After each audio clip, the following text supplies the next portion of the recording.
جی viewers, اگلا سوال ہے حاجی محمد صدیق ہیں بہاولپور سے.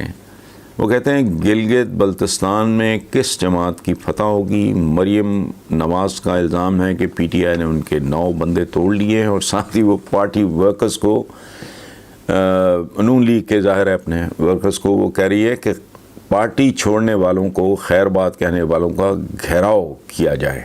پہلی بات یہ ہے کہ دیانتدارانہ میری رائے یہاں بیٹھ کے، میں موقع واردات پہ تو میں نہیں گیا، جو میں نے جلسے دیکھے بلا کسی تعصب کے، اگر کوئی دھاندلی یا ہیرا پھیری نہیں ہوتی، جو ظاہر ہے گورنمنٹس کسی نہ کسی انداز میں کم یا زیادہ کرتی ہیں، تو میرا ذاتی اسیسمنٹ یہ ہے یہاں بیٹھ کے کہ پیپلز پارٹی کا زیادہ مجھے امپیکٹ آ رہا ہے اور ان کے جلسے مجھے زیادہ بھاری لگ رہے ہیں، زیادہ پرجوش لگ رہے ہیں، اور اس کی ایک بیک گراؤنڈ ہے، اس کی وجوہات ہیں.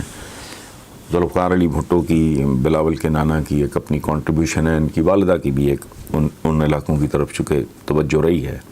اچھا، اب یہ جو بات ہے کہ مریم نواز کا کہ جی بندے توڑ لیے تو پارٹی ورکرز ان کا گھیراؤ کریں، وہ لوٹے ہیں اور یہ ہے اور وہ ہے، تو وہی سب سے بڑے لوٹے تو آپ کے والد ہیں. وہ تحریک استقلال چھوڑ آئے تھے، تو آپ کے ورکرز جاتی عمرے کا بھی کر لیں.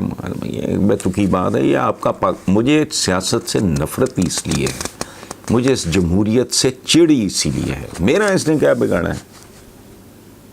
جمہوریت نے جمہور کو، عوام کا بیڑا غرق کیا ہوگا. میں الحمدللہ فٹ بالکل فرسٹ کلاس ہوں. مجھے ان لوگوں سے، سیاست دانوں سے، جمہوریت سے، سیاست سے نفرت ہے ہی اس لیے. یہ عجیب و غریب بات کرتے ہیں. نہیں وہ لوٹے ہیں، بھئی تم بھی لوٹے ہو. پھر کیا ہے؟ کس کو تم نے دھوکہ نہیں دیا؟ تم تو اپنے مینٹور کو، اپنے سیاسی باپ کو دھوکہ. ضیاء الحق کی موت کے جب تک وہ سودا بک رہا تھا، یہ مسلسل کہتے رہے کہ جی ہم اس کا ادھورا مشن مکمل کریں گے، یہ کریں گے، وہ کریں گے. آج یہ آدمی، میرا خیال ہے پوچھ کے دیکھ لے کوئی کہ ضیاء الحق کی قبر کا رستہ آتا ہے، اور وہ قبر کہیں دور نہیں ہے، اسلام آباد میں ہی ہے، اور وہ بھی فیصل مسجد میں. میرا نہیں خیال یہ آدمی کبھی پچھلے 20 25 30 سال میں یہ کبھی یہ پلٹ کے، اس نے وہ 20 سال 25 سال ہو گئے اس نے وہ قبر بھی دیکھی ہو. تو یہ اس طرح کی باتیں مریم کو نہیں کرنی چاہیے. بدصورتی، بے حیائی، ٹھٹائی، بے شرمی، خود غرضی، یہ ہماری سیاست کا حصہ ہے. یہ سوال ہے جی Imran Ahmed Chauhan, Davis road Lahore. Davis road پہ ہمارا جنگ جیو کا آفس بھی ہے.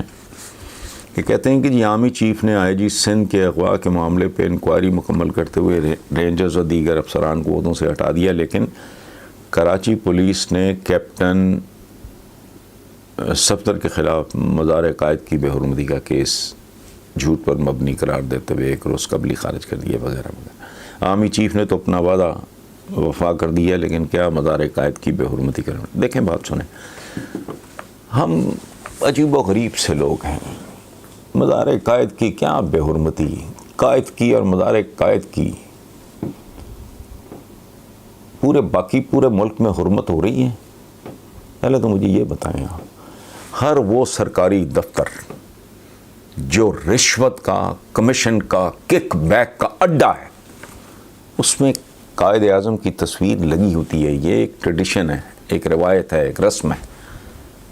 ہر سرکاری دفتر میں بابا قوم قائد اعظم محمد علی جناح کی بڑی نمایاں تصویر ہوتی ہے، اسمبلی سے لے کے سرکاری دفاتر تک. ہاں جو کچھ ہوتا ہے اس سے زیادہ توہین کوئی کر سکتا ہے؟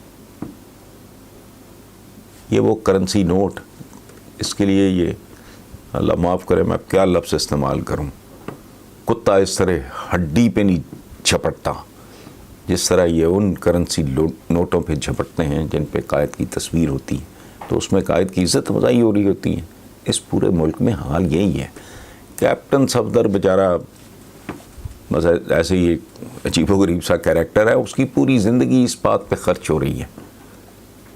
وہ اپنے وجود کا احساس دلانے کے لیے بیچارہ ہاتھ پاؤں مارتا رہتا ہے ادھر ادھر. تو اس کو یہ اس کی مجبوری سمجھ کے آپ معاف کر دیں. اچھا رہ گیا آرمی چیف کا، تو ایک فرق ہے. ایک ہمارا ادارہ آپ کا سیاست ایک بدکار بدکماش جمہوریت، ایک طرف ایک ڈسپلنڈ ادارہ ہے، وہ کہاں کہاں آپ کے کام نہیں آیا آج تک. ملکی دفاع آج تک قربانیاں، مسلسل قربانیاں، اور زلزلہ آ جائے فوج آ جائے، گھو سکول پکڑنے ہو فوج آ جائے، اچھا آپ نے بجلی چور پکڑنے ہو فوج آ جائے، یہ کووڈ وغیرہ یہ مسئلہ ہو فوج آ جائے. کہاں ہیں آپ؟ مجھے آپ خود کون ہو؟ آپ لوگوں کی اپنی اوقات کیا ہے؟ سو یہ جو سویلینس کا اور یہ آپ نے دونوں چیروں کا فرق ہے. اس طرف سے آ گیا، نتیجہ آ گیا سامنے، سزاؤں کا عمل شروع ہے. دوسری طرف آپ کی سیاست سے زیادہ بے حیا تو ایک آدھ چیز ہی ہو سکتی ہے، اس کا میں نام نہیں لینا چاہتا. ایک بات بڑی دفعہ سننے کو ملی، اگر امیر ہونا ہے تو الیکشن جیت لے یہ وغیرہ. بھائی میرا تو کال ہے ایک، عرب سے نہیں ہے، 25-26 سال سے میں سینکڑوں بار لکھ چکا ہوں کہ پاکستانی سیاست ہے کیا. سیاست بذریعہ دولت اور دولت بذریعہ سیاست، یہ سمری ہے آپ کی سیاست کی، اس میں تو کوئی نئی بات نہیں ہے.